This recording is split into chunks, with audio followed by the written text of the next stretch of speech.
So how can we save our home?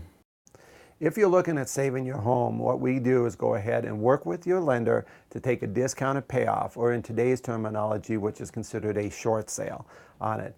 This is a benefit to both you and the lender versus doing a foreclosure, which can be very costly on both cases. So what is a short sale? What a short sale, like I mentioned, is a discounted payoff. The lender is going to take less money than what is due them on the loan because of the fact that the values on the properties have probably fallen to the point where you owe more on your home than what it is really worth. Why exactly would a bank want to take a discount on what is owed to them? The reason they want to take a discount on what is owed, the fact that if they had to go through and do a foreclosure on the property, they lose twice as much money on a foreclosure versus doing a short sale. So the benefit to them is actually taking the short sale, because then that way too they can also go to the government and ask for additional money, as you probably have read about. How much does this process cost exactly? For you as a client, we do not charge you whatsoever for our services. We believe that that is not right to do that because of the fact that you are in a situation that you are struggling financially. We actually get paid by the lender in order to do the short sale because, again, we are saving them money and we're helping you through the process too. So they pay us and you do not pay us a dime. We hear about all these scams. How do we know we can trust you? The reason that you can trust us is a couple different reasons. One, we are members of the Better Business Bureau, and because of that, we have to adhere to higher standards for business practices, plus the fact that they also had to go in and critique our website before we even put it out there and make a few little corrections on that. Number two is we're also not going to have you sign any type of warranty deed, no quitclaim deed, no trust deed, and no power of attorney. Once everything's been signed off by the lender and approved and we go to closing, you will close at the title company, which has a disinterested third party, and that's where you'll sign all of the documents just like when you purchase the property. How long does it take? This process, I have to tell you, is not going to be a speedy process. It can drag out quite extensively.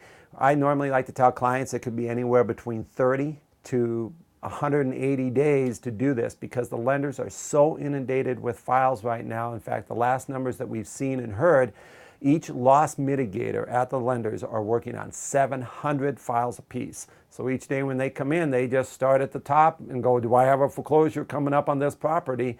And that's how they start with the process. If you are not in the foreclosure process or been notified of that yet, you're going to go towards the bottom of the stack. Now we'll try to work you up the stack.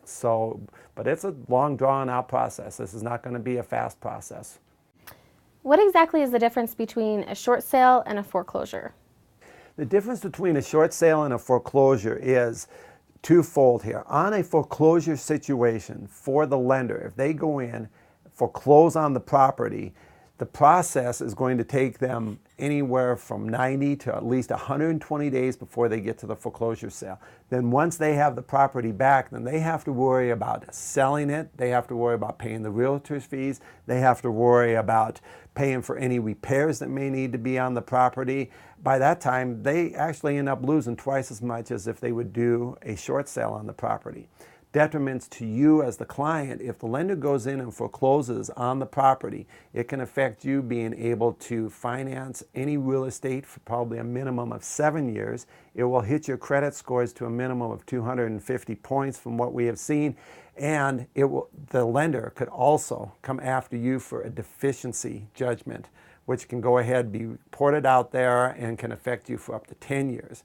Whereby on a short sale situation, how it benefits the lender is they lose less money by accepting a short sale than they would on the foreclosure. For you as the client, what happens there is the late pays as we go through this process are going to show up on credit. But the lender typically will report, once everything is signed off, they will report that as paid or settled for full or paid or settled less than full.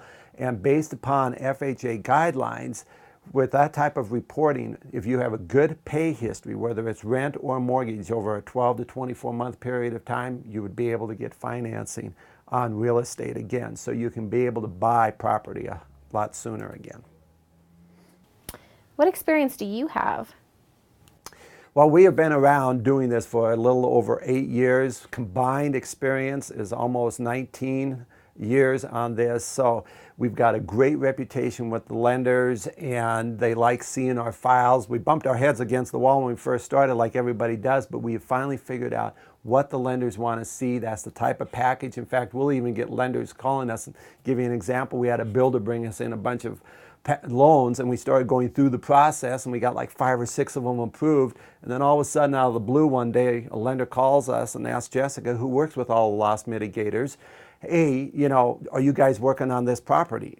She goes, no, not whatsoever. And they go, well, we didn't think so because we got some paperwork, but it's not typically what you guys send us. Well, come to find out, the builder had tried to do a short sale because he figured he could do it a little bit quicker, not understanding the fact that this is a long process. So we had to call him in and sit him down and tell him about the fact that two things here. One, you almost ruined the opportunity to do a short sale on the property. Number two is, you won't ruin our reputation with the lenders because of the fact that we've worked too hard to get there, and there's other clients that we're going to be dealing with the same lenders. Well, after he understood the situation, he then went ahead. But it's interesting that the lender in that case called us, and that's the type of reputation that we have. And with one of the other big national lenders, we have actually aren't working at the main level where the loss mitigators are. We're actually a little bit higher up the food chain just because of our reputation that we have with them and how many files we deal with them on a regular basis. If I do a short sale, do I still owe the bank money after the sale? In most cases, no. And the situation we be in is because of the fact that like I talked about on the foreclosure, they will almost 100% of the time come after you for a deficiency judgment because they are really suffering a loss through that foreclosure. On a short sale, they have actually approved taking less of a payoff on the thing. So because of the fact that they're doing that, they typically will not come back after you for any type of deficiency, and they're signing off on the fact that they're approving this short sale and taking less of a payoff. We have 2 loans. Can we still do a short sale? Oh, most definitely. We work with, most clients, I should say, have a first and a second. There's very few that have just a first mortgage. So we do the same type of package for both the first and the second and negotiate, with both of them. So each of them will take some sort of a discounted payoff or a short sale for their loan. How does this process affect my credit? How the process is going to affect your credit, and I briefly mentioned this before when we were talking about what a short sale is and what a foreclosure is. The late payments, because you're already late as it is now, so those late payments are going to show on your credit. And as we're going through this process, those payments, which you wouldn't be making because the lender's not going to accept partial payments now at this point in time, they will go ahead and they're going to show up on your credit, but it shows up a lot less of a detriment to you than what a foreclosure would, because like I mentioned, on a foreclosure, once it shows up, it could affect you for financing real estate for a minimum of 7 years. My home is in bad shape. Can we still get help? Oh, yes. It doesn't matter whether the property needs some work or the property is, brand new, a year old type of thing. We can work with all of that, and we just explain everything to the lender when we're going in. Okay, this is the type of work that would have to be done on the property, which means you could suffer a greater loss, and we try to convince them on the basis that that is why they should even do, a greater discount, shall I say, from what the payoff is on the property. I'm in bankruptcy. Can you still help me? Oh, we can work in that situation too. There's just one more face that we have to deal with, which is the bankruptcy, attorney and judge in the situation. But we're still working with the lender. We're working with them, and the bankruptcy. The only difference there is the bankruptcy judge has to sign off, on the short sale themselves. It's not just the lender that is involved in that situation. So it doesn't matter whether you're doing a Chapter 7 or a Chapter 13. We just have to get the blessing from the bankruptcy, judge, and we've worked with them, numerous times in the past too. So yes, we can work with them in that situation. We save homeowners behind on house payments so they can sell or stay in their home. Remember, our services are free to you. Give us a call today, 801-485-SAVE. That's 801-485-7283. Our mission is to save every homeowner behind on payments from being foreclosed on.